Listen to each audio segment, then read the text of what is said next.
For instance, today Boris Johnson, he mentioned that by Russia making its excursion into Ukraine, Russia has blood on its hands, which can never, words to that effect, that can never be washed.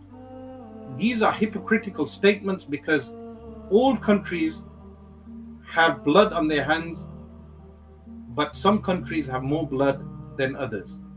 From the invasion of Iraq in 2003, the invasion of Afghanistan prior to that in 2001, in October 2001, the bloodshed that has occurred in Libya, arming groups and factions in Syria, NATO's foreign policy with surrounding groups and peoples and minorities, with the Kurds and with other groups.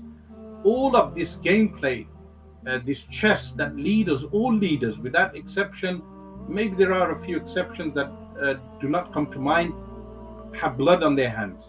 So we cannot be fanatical followers of any one leader. We must be objective and observe who is truthful in a particular thing, but we must at the same time be critical with regard to those policies which are unfair, unjust, call for bloodshed, violence, and other things which are not in accordance with our deen, with our morals, our qiyam.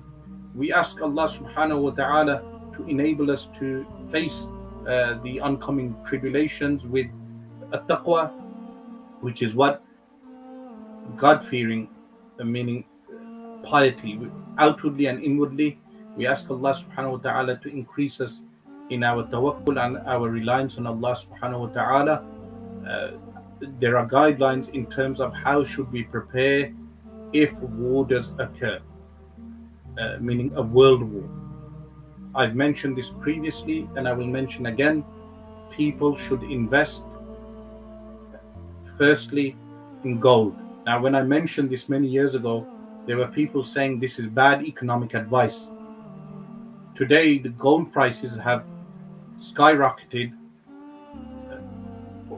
more than what they have in a year because of this war. So people who did invest in gold at that time would profit in that sense. Gold, I mentioned gold, that people should invest in gold. Of course, in Britain, we have limitations to how much gold you can invest in without being taxed.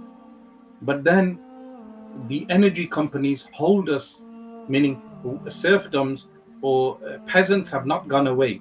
We are the modern peasants. How are we the modern peasants? That if the energy companies have a crisis and gas and electric is finished even momentarily, in these cold winters, many people will die. The energy companies hold us to ransom, that we do not have our own sources of energy. So self-sufficiency is something so important in this day and age that we need a source of warmth, something that can keep us warm, that can warm our water, can keep us safe. But unfortunately, the way the system is constructed, that we are all reliant on the system. That if the system collapses, unfolds, or crashes on itself, many of us will starve to death or die of cold and hunger. This is an unfortunate reality. So self-sufficiency is so important that some people are attempting to buy farmland. But even farmland, there are restrictions and regulations within these countries. There are regulations and restrictions with farming, taxation. When the banks raise the level of interest, so many farmers, they loan money from the banks, then the banks raise interest rates, where the farmers then must pay back the loans to the banks. So what do the farmers do? They will remove marshland, they will remove so many natural habitats in order to utilize the land to farm. This affects the environment. Everything is affected just by riba alone, a curse. Riba is a curse. Allah subhanahu wa ta'ala says, فَأْذَنُوا بِحَرْبٍ مِّنَ اللَّهِ وَرَسُولِهِ, that those who validate riba, they should give permission for a war from Allah and His Messenger sallallahu alaihi wasallam. So many